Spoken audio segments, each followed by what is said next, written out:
In this video, I will show you my 3-step candlestick framework that took me from blowing up account after account to a consistently profitable 6-figure trader. And trust me, it's not what you think. By the way, my name is Sylvia, and when I first started trading 12 years ago, my charts looked like a complete mess. I had every indicator imaginable on my charts: RSI, Bollinger Bands, MACD, Fibonacci levels, you name it. My logic was simple. I will just add some more indicators, try some more strategies, and eventually I will get it right. Unfortunately, that never happened. In fact, the more I studied, the worse my trading got. Losses kept piling up and my confidence was completely gone. But that's not even the worst part. Every time I tried to learn and open social media, all I saw was Lamborghinis, screenshots of big gains. It seemed like everyone is making money and figuring it out except me. I remember one day staring at the screen and thinking, I must be the dumbest trader alive. How come everyone else is figuring it out, but I keep losing money? So I just decided to quit.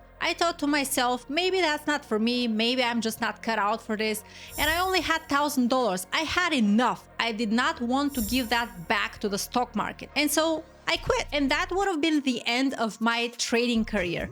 But then my mentor called me. He noticed that I've been missing for a while, and at first I didn't pick up the phone. I was really embarrassed, but eventually I picked up and he said 9 words that completely changed my life. You're overcomplicating it and I will help you fix it. So I wiped my charts clean, no indicators, no distractions. And I realized I wasn't a loser. I was just lost in learning the wrong strategies from the wrong people. I was just getting better at getting worse fast. Luckily, all I needed was one simple shift that took me from a consistently losing trader to a consistently profitable trader, spending no more than 1 hour a day on my charts. My mentor's approach was so simple, it was ridiculous. It's a 3-step candlestick framework I call the Pitchfork. But it's not about the pattern itself. It's about why it happens and when it happens, a context that I've been missing before. And the funny part, that mentor became a few years later my husband. Before we get into the Pitchfork framework and each step, I want to show you how I messed up on my charts and how I kept doing the same mistake over and over again, because you might be doing that same mistake without even knowing it. Let me show you what I mean. Typically, I would look for some kind of a pattern formation, like in this case, I would see a double bottom, nice breakout and trend, so I would go with the trend and I will wait for a flag formation and breakout. And normally I would enter right here and put my stop loss here. So I would wait for a confirmation just to make sure that the market really wants to continue further higher. And a few minutes later, that happens. Boom, I got stopped out. Now, at the beginning, I would think, you know what, maybe the market today is against me. Maybe it wants to continue further lower. That looks like a little bit of a bigger sell-off and a little more bearish. So I would just stay away. A few days later, I would open the chart and I would see this. The market went exactly where I wanted it to go, unfortunately, without me. Here's another example. I would open the chart and I would think like, that looks like a nice higher highs, higher lows. It looks like the market is pushing higher and wants to continue higher. Let me wait for a little bit of retracement and confirmation on a flag pattern. And I would enter right here and put my stop loss just underneath. I used to do that a lot. And here's what would happen though. Boom, got stopped out again. And a few days later, same thing. The market went higher. I knew it. I knew it's gonna go higher. How come I'm dancing around profits? And how come I cannot catch this move even though I knew it is going to go there? Eventually, I started thinking institutional traders must know where I put my stop losses exactly. No way I can be stopped out just like that. And if you're a trader, I'm sure you've experienced the exact same thing. You went into a trade, got stopped out, and it went straight where you wanted it to go, unfortunately, without you. And then I started learning more about stop hunting. I'm sure you've heard that term before. So stop hunting happens for real. When institutional traders get into a position, they have a lot of orders. And while they don't see exactly exactly where our stop losses are. They know that retail traders put their stop losses very exact around support and resistance areas. So if they wanted to execute a big position of the Nasdaq, like in this example, they would place a bunch of buy limit orders around this zone where our stop losses are. They would look for liquidity, and I'm sure you've heard that term before. If there is not enough liquidity around this zone, for example, the price will go further lower and will test the next zone. And if there is not enough liquidity around this support zone, they will just keep kind of like fishing and testing and getting executed at the next possible zone, for example, here. And this is where we always feel like we're getting stopped out exactly at the point and the market reverses. Now, the good part is that we can use that in our advantage. We don't have to wait for confirmation. See, that was my mistake, that I've been always waiting for confirmation. And unfortunately, I've been entering where institutional traders are exiting, and I've been placing my stop losses where institutional traders are actually entering. And I learned the hard way that if you don't look for liquidity, you're the liquidity. So what exactly is the Pitchfork Framework? We're going to be entering trades before these big moves happen. So we're no longer going to wait for a pattern formation or for confirmation. We're no longer going to be buying breakouts like that and put stop losses on obvious places like that. Instead, we're going to be looking for very specific turning points and very specific candlestick formations, so that we're able to catch moves like that before they actually happen. In other words, we're going to be placing our entry orders where most retail traders are placing their stop losses, and we're going to be exiting where most retail traders are entering. Let's get into each step now. So step number one is identifying the bias on the daily chart. Regardless of what time frame you're trading, the 1 minute, the 5 minute, the 1 hour chart, we always want to start with the daily chart first. This is going to give us an overview of the big picture and big structure. I used to skip that step a lot in the past, and it took me many years and even more losses until I figured that out. So if you skip that step, you might get caught in the wrong moves and in counter trend moves. We want to know what's going on the daily chart first before we even go on the lower time frame. The daily chart is used typically by institutional traders and bigger funds, and they place their orders around important support and resistance areas, especially those areas that have been tested many times.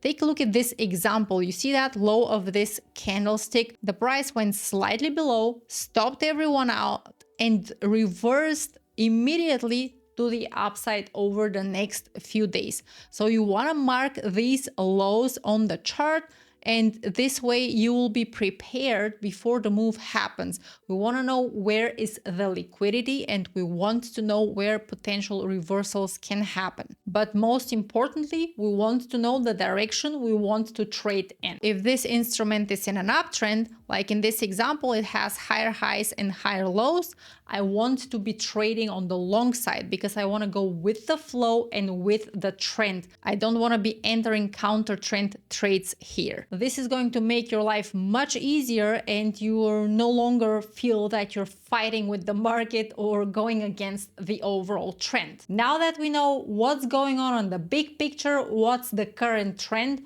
we want to go ahead and switch to the lower time frame. I personally love the 1 hour chart, and that's what I'm going to be using in that example. Now, this strategy works on all time frames. You can use it on the 5-minute chart, on the 4-hour chart, whatever you're comfortable with.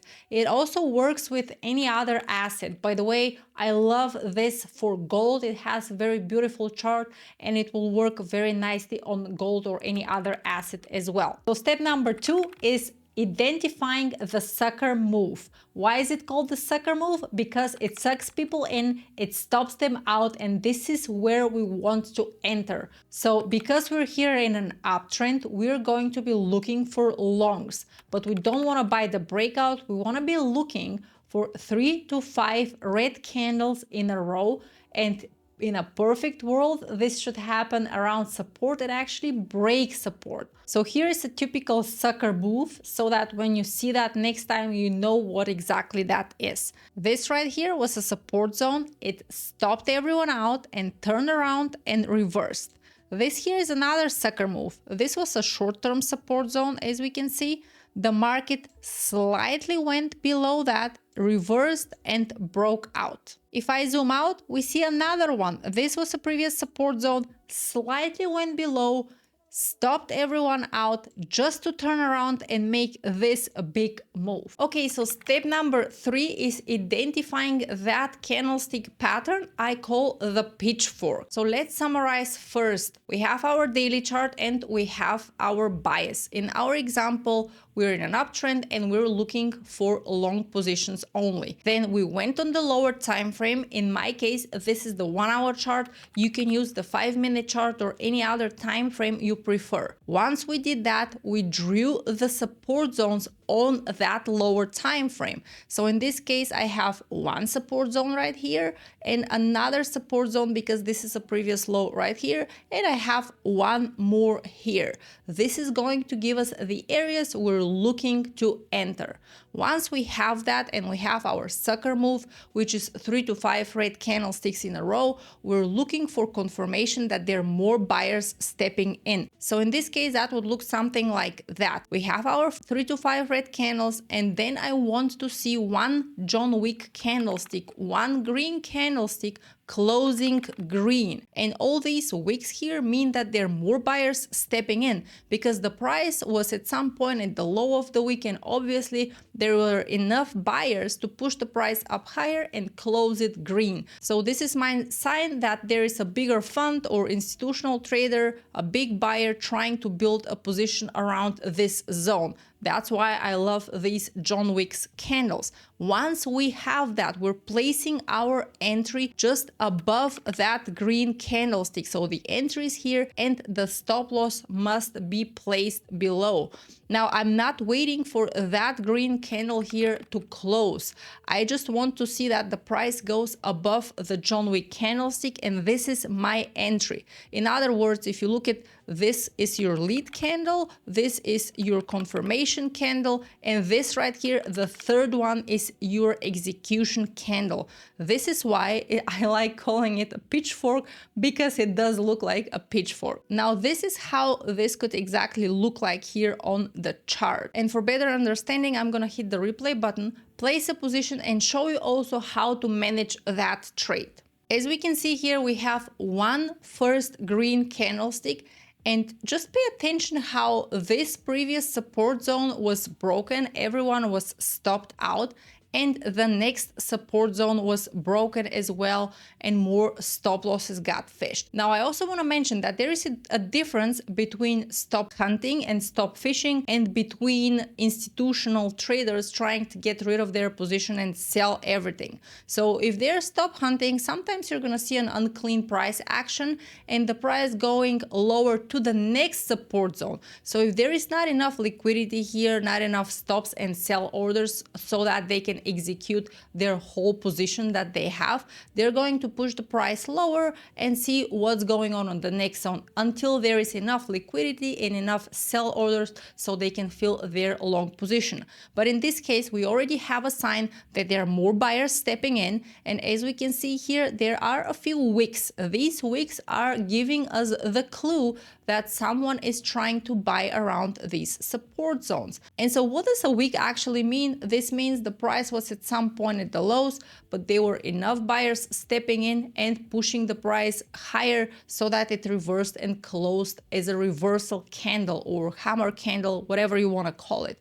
Now, for us, the next step is going to be to enter the trade. And for that, we want the price to go above that green candlestick here. So I'm not going to wait for the next candlestick to close. All I need is this one green candlestick as a confirmation, and I am going to place an order just as above that green candlestick. So as soon as the price goes above it, my position is going to be filled. Let's go ahead and see how that exactly looks like. Okay, as soon as the price goes further higher, I'm already placing my order here and it got executed. Now, in terms of stop loss, I'm going to place my stop loss just underneath. Now, as soon as the price starts going towards my direction, I typically want to be out of the risk. So in terms of trade management, there are different approaches how to manage a trade.